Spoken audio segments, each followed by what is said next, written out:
So this dude did an interesting video. Remember we were talking about civic nationalism, and we were talking about it's the last off-ramp from balkanization.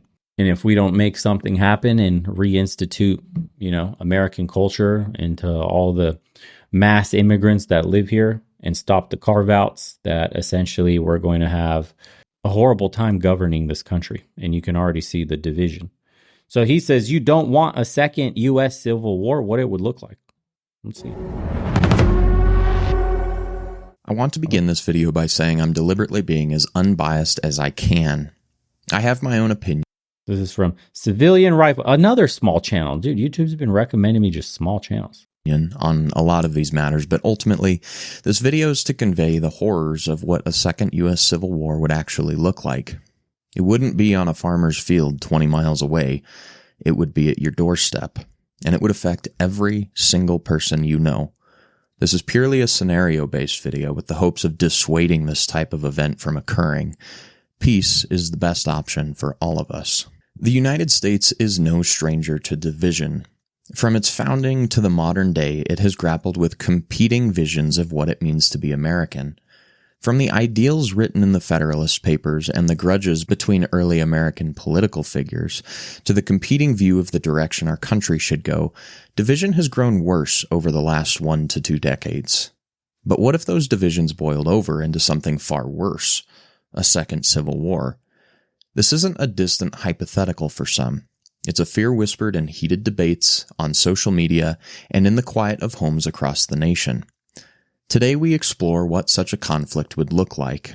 It wouldn't resemble the Civil War of the 1860s. It would be messier, more fragmented, and far more devastating in ways that we can only begin to imagine. The first American Civil War was a clash of regions. It was North versus South, Union versus Confederacy. Armies marched in formation, battles were fought on open fields, and clear geographic lines defined the conflict. A second Civil War would look nothing like that. There would be no neat division of states, no Mason-Dixon line to mark the battlefront. Instead, conflict would erupt in neighborhoods, towns, and counties. It would be a war of ideology, not geography, with battle lines drawn by politics, culture, and deeply held beliefs. So let's dive into some... What the fuck was that? And deeply held beliefs. So let's dive into some historic examples that mimic what a conflict on the home front might look like. The Yugoslav Wars, which were primarily fought in Bosnia from 1992 to 1995, were highly fragmented along ethnic lines. It was the Serbs versus the Bosniaks versus the Croats, within the same territory with no neat geographic divisions. Urban sieges, like at Sarajevo, pitted neighborhoods against each other. Militias and paramilitary groups dominated, with military defections and splintering. It escalated into race and ethnic-based atrocities like ethnic cleansing. I talked about this, yeah. The Syrian civil war from 2011 to the present day is a politically motivated uprising splintered into ideological factions, like the Assad loyalists versus rebels versus Islamists.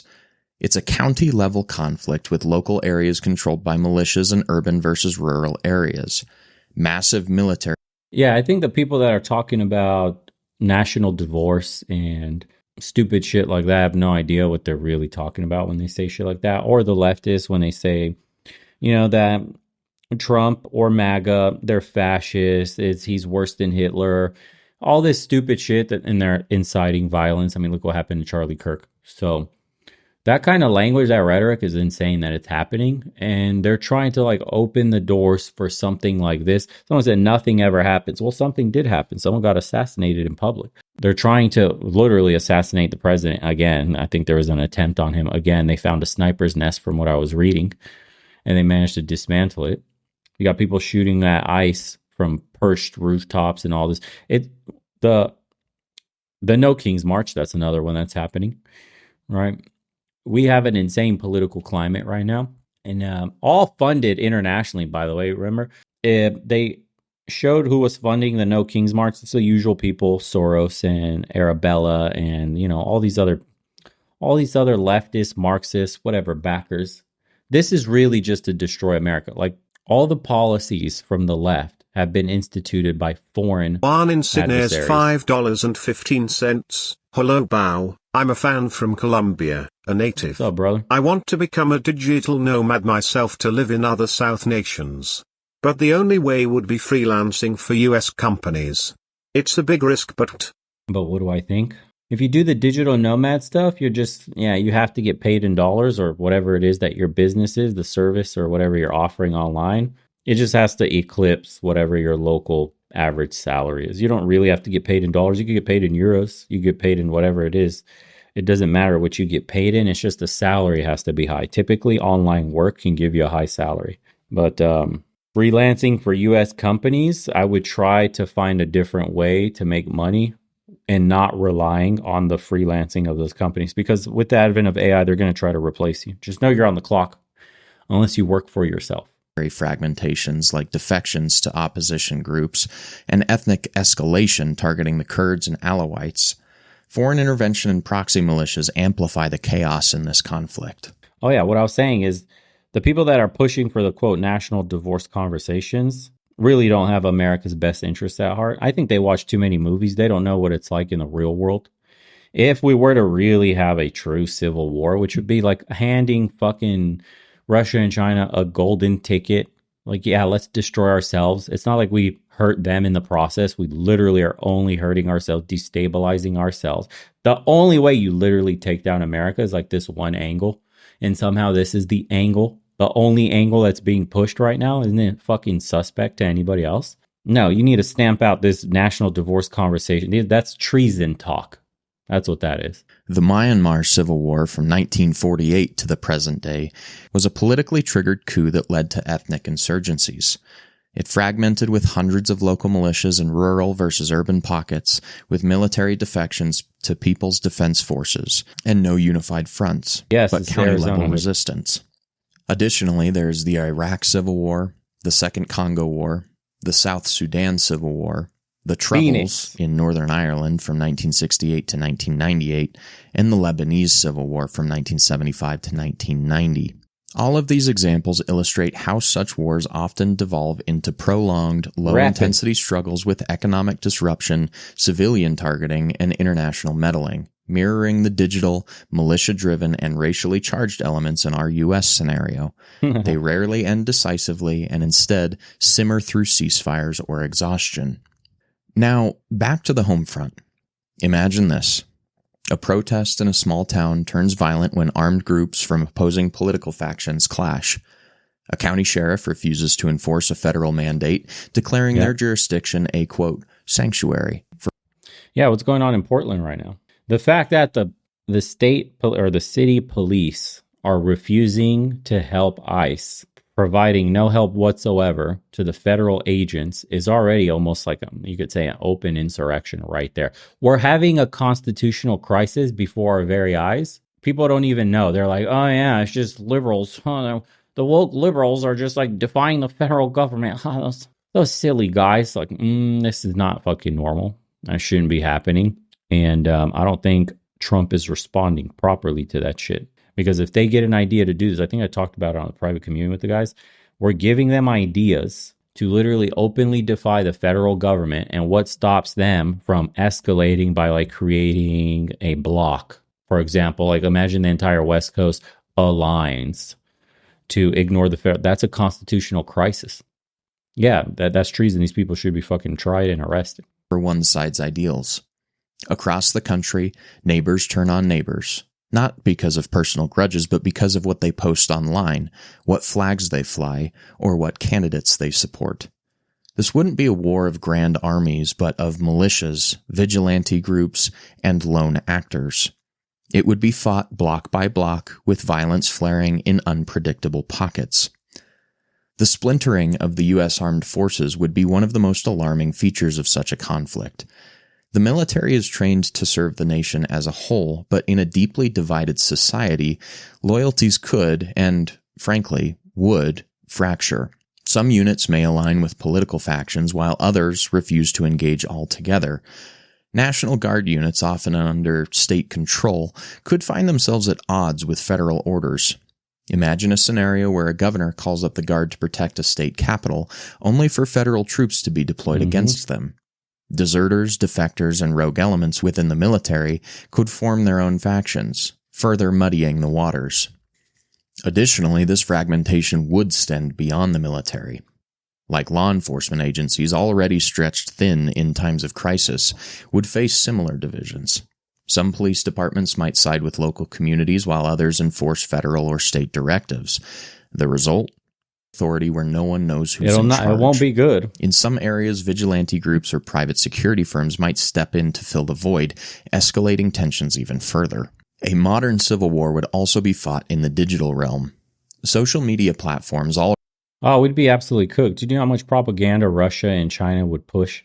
The average boomer is absolutely propagandized by CNN and fucking Fox News. You don't think even Gen X, Gen Z, millennials, you don't think you'll get propagandized on X by seeing shit like your fellow Americans fighting in the streets, gun battles, people dying? You don't think that pulls on people's emotions? You don't think it gets people angry and then pick up a gun and do something fucking stupid? It's insane. It's insane that we even have to talk about this being a possibility. These people are fucking treasonous. This is insane. It blows my mind, dude. People don't know how close shit is to going back.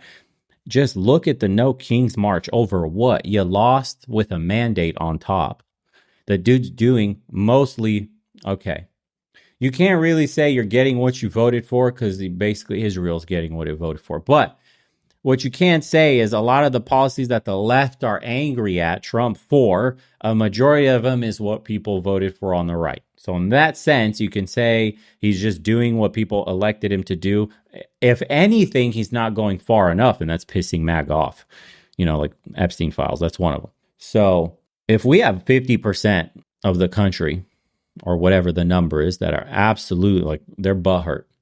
They refuse to acknowledge that he's the president. They call him a fascist. They call him a fucking the next coming of Hitler and all this shit. Can you imagine what they'll do if their side gets power and retaliate? Because the left is very petty. These people they're not attached to reality. So what do you think the repercussions will be?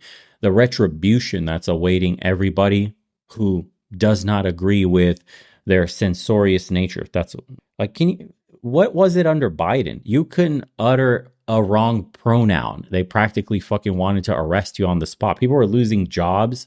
These people were posting videos of them getting misgendered and like getting people fired and shit. It was a clown show. We were living, it was like a very gay Marxist alternate universe where being straight was the disease and being some form of victim of the rainbow community, it was like you were the supreme tier 1 citizen of society. And America got tired of that shit. But it was oppressive at one point. Like, golly, dude, you better watch out. You misgender me? It's ma'am. It's ma'am. I'll go in the women's bathroom if I want. Dude got like a 6 o'clock shadow. Hey, calm down, bro. Relax it. Not very ladylike of you. Just raging out on testosterone.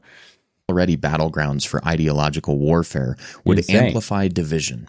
Misinformation would spread faster than bullets, inciting violence or rallying supporters to specific causes.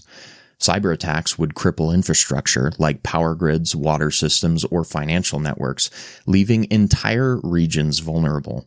Foreign actors seizing the opportunity may also exploit these divisions, funding proxy groups or launching their own cyber attacks to destabilize the nation further. Your local grocery store would be empty, blockades on local highways and interstates making it impossible for trucks to pass through safely. An additional... Kelly America $5, Civil War would look similar to Red Dawn. Include who takes sides to which foreign invader.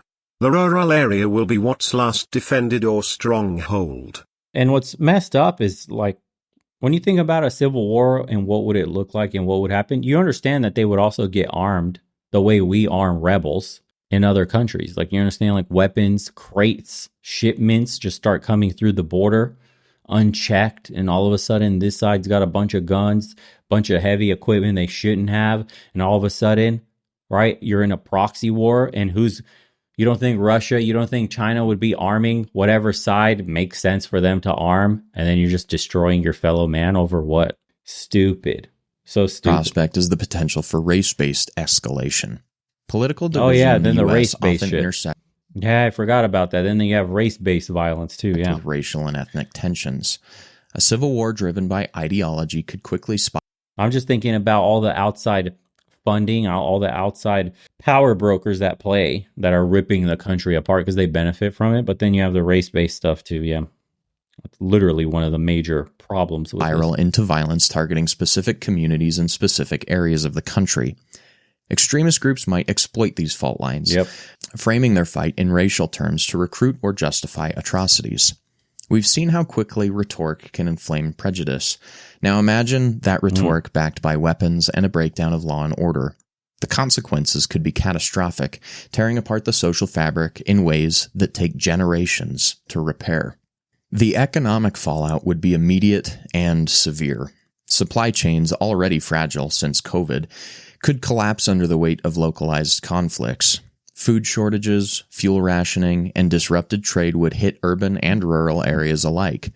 Businesses would shutter, unemployment would skyrocket, and entire regions could become economically isolated. In a war without clear fronts, no area would ever be truly safe. Yeah, it wouldn't be good news, boys. The real horror is that the second Civil War isn't going to be just two sides. All these little personal conflicts people have with each other is going to sprout all across the country. I think that's what the modern day Civil War would look like, honestly. If we were to really have one, it would be like multiple factions vying for power, and nobody is going to really get along. Kind of like what you see in politics right now, where the conservatives and the rhinos and the neocons, and then you have the alt-right, far right, and then you have the progressives, the left, the center left, right? The liberals, the neo-libs, Dems in name only. Yeah. It'd be very interesting, actually. Let's see. Wouldn't want to be a part of it, though. It'd be absolutely fucking insane. If there was a second Civil War, the Cleveland Browns would still suck. Bread and circuses, my guy. That's it. That's all he cares about. He's probably a Steelers fan. That's all that matters. Yeah. My fucking team's going to the Super Bowl, bro. Did you see that number 89 just got a touchdown on my fucking fantasy football team while your pockets are literally getting fucking picked? Literally to death. You got lint in your pockets. You got no job. But my fucking football team just got me 23 points in fantasy football. I bet Ted $20 I was going to beat him this week. We have a pot going for $100. Who's going to win this season, brah? While fucking millions of migrants are coming into the country. While my jobs are being taken by H-1B visas. While my country gets sold out to the highest bidder. Right? Fucking Cowboys. Fuck. Oh my God. These guys are literally in those shitty, like, hole in the wall bars drinking their fucking beer with the boys just screaming, fuck, bro. That was not an intercept. What the fuck is he doing? God, his fucking contract of like $500 gorillion. And you can't play better than this? What the fuck? Ugh, you cost me my fucking $10. Piece of shit. He can't fucking play. Take this guy out of quarterback. Bring up the B. Bring out the fucking bench. Shut up, bro. You're so fucking gay. Jesus Christ, your country's getting destroyed all around you. Let me have my fucking football. I literally read these comments. What do you want from me, bro? Just let me enjoy my fucking football. Yeah, no shit, Sherlock. That's why the country's going to shit. You're being distracted, literally. Bread and circuses. That's the entire point. You're not out in the streets. You're not protesting. You're not getting together.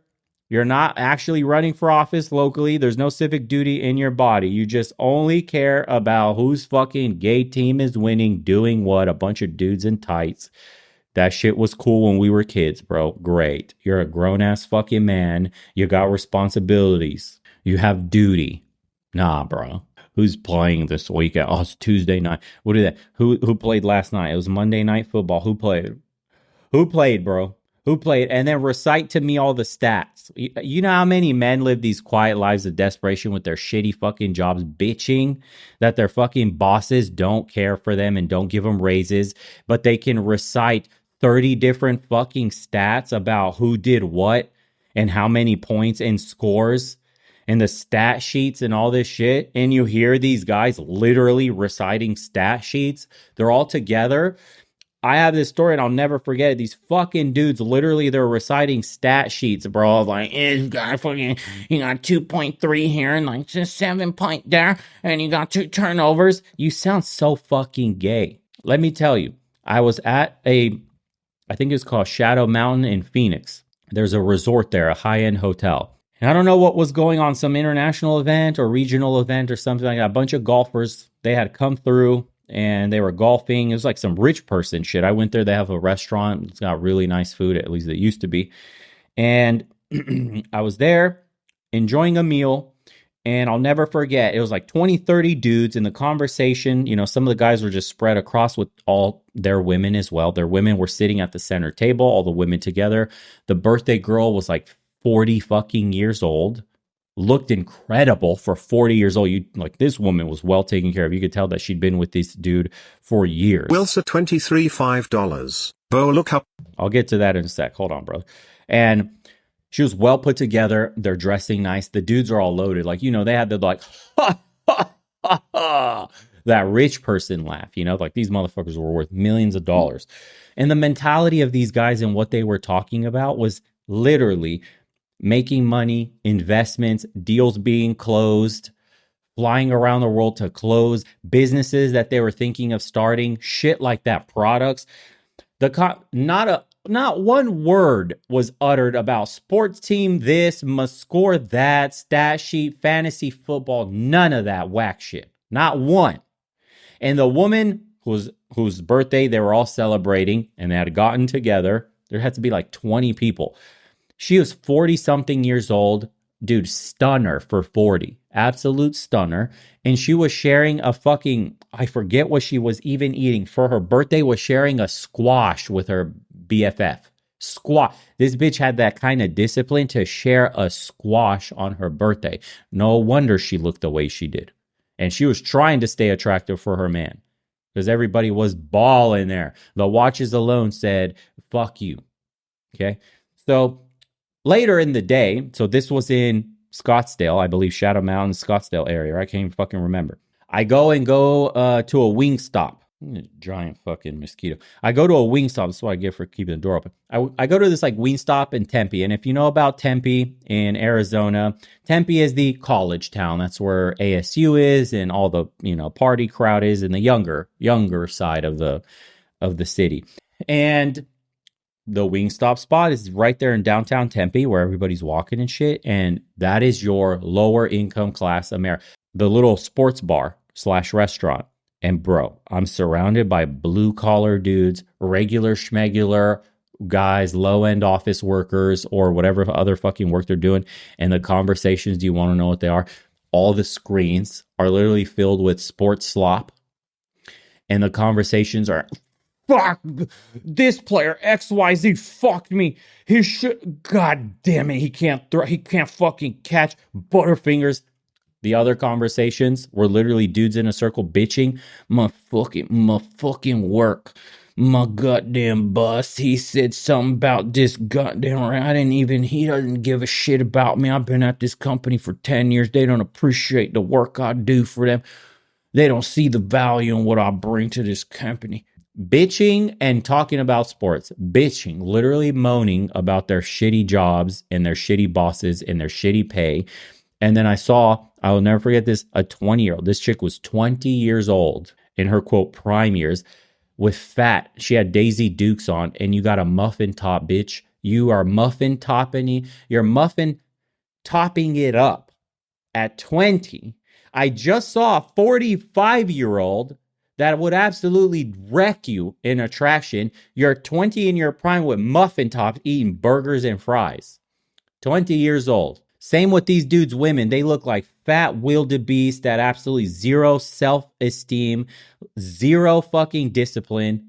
Everybody there slop bodies, slop mentality, slop consumption. And I got to see this in a condensed timeline in literally less than 24 hours, from hanging around high end and people that make a lot of money to literally going into like the slop-filled normie sports bars.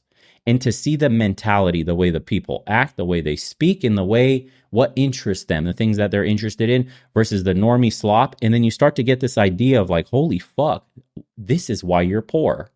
You spend most of your day watching slop, bread, and circuses. You're obsessed with sports and dudes in tights. And that's not doing shit for your life. The time you spend obsessing over the stat sheet could have been obsessing over how to make more money. You managed to literally spend most of your free time complaining about shit that will never affect you, like sports, instead of making your life better, figure out how to earn more income. Your woman looks like a fucking wildebeest. You look like a wildebeest. You complain that your boss sees no value in you. I wonder why this shit doesn't click. It's not clocking like the young people. It's not clocking in your fucking head that you're doing this to yourself. To see that shit in the span of something like 8 hours from eating the morning meal to having that, whatever fucking slop. I was eating slop too. Obviously, that's why I was there. But to see it so close. So I had my high-end, luxury breakfast, and then I went and ate some fucking slop, bro. I am a versatile motherfucker, okay? So I went there, but I was in that mood of just like, damn, I couldn't believe the difference. Like poverty really is really tied heavily to mentality. It's crazy. That was just a little quip, a little story of what I saw that like kind of, I would say it planted that seed into my head and it drilled in the idea of like, holy shit, dude, really what you spend time obsessing on, what gathers, in your brain, the ideas, the attention, what you devote your valuable attention to. These companies are all fighting for your attention and you're giving the most valuable thing in the world that you don't have much of because you got to go to work, you got to deal with your woman, your kids, all that. The little attention, that little fucking bit that you do have that everybody fights for, you give it away to slop, to dudes in tights or whatever the fuck else. Porn for the dudes that are addicted to that. The dudes that are watching Netflix and binging on shows for like 5 fucking hours nonstop. They got 30 seasons to catch up. It's literal slop, bro. Literal slop.